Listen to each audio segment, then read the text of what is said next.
This video will show you how to install AlphaDrive for Clio. The first thing you need to do is open your web browser and go to www.alphadriveforclio.com.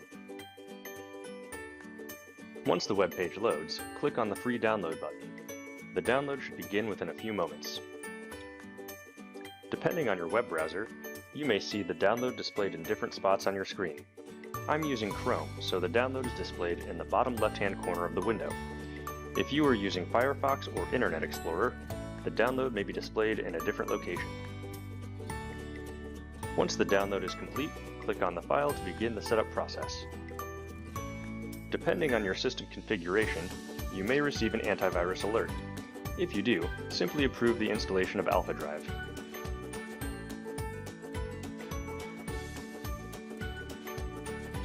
You will also receive a notification that AlphaDrive will be making changes to your computer.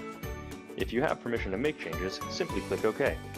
If not, you will need to get a system administrator to allow changes to be made.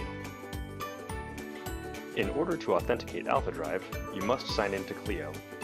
North American users should select North America, while European users should select Europe. Next, enter your Clio username and password. Once you click Sign In, AlphaDrive will begin to process its authentication of Clio. Once authenticated, AlphaDrive must sync its data with Clio. Depending on how much data you currently have stored in Clio, this process may take a while.